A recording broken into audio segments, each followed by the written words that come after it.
मायावती ने free ration को लेकर के कहा कि आप अपना नमक खा रहे हैं, भाजपा और आरएसएस का नहीं, कोई अपनी जेब से नहीं खिला रहा। नमस्कार साथियों, आप देख रहे हैं हमारे यूट्यूब चैनल अवनीश ऑफिशियल 8887। मैं हूं अवनीश कुमार। चैनल पर नए हो तो चैनल को सब्सक्राइब करें, वीडियो को लाइक शेयर करें।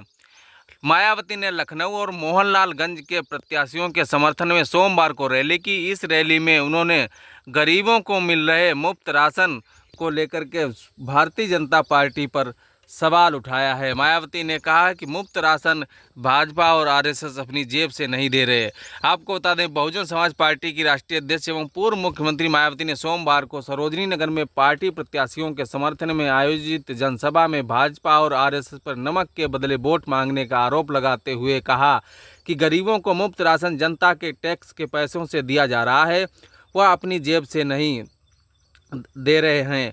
आप अपना नमक खा रहे हैं, भाजपा और आरएसएस का नमक नहीं।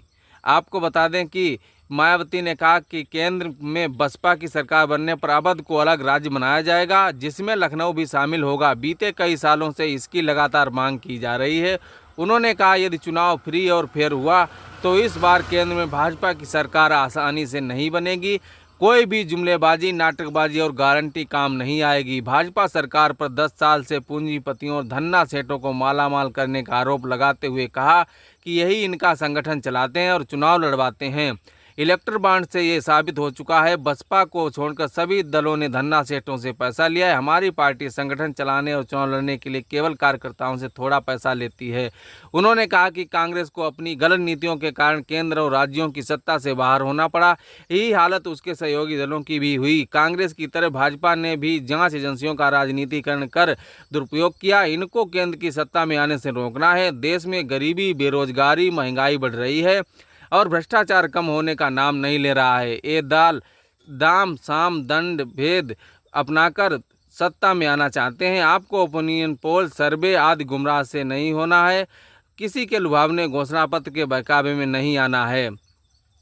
उन्होंने कहा कि केंद्र में बसपा सरकार बनने पर हिंदुत्व की आड़ में मुस्लिमों का देश की भावना से किया जा रहा उत्पीड़न भी रोका जाएगा।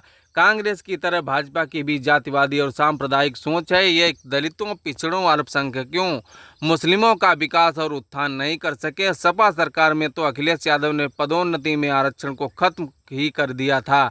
जब बसपा संसद में संशोधन बिल लेकर आई तो सारी पार्टियों ने सपा को आगे करके एक सुर में विरोध किया। अब चुनाव में यही पार्टियां आरक्षण देने की बात कर रही हैं। चुनाव में खुद को दलितों का हितैषी बताते हैं।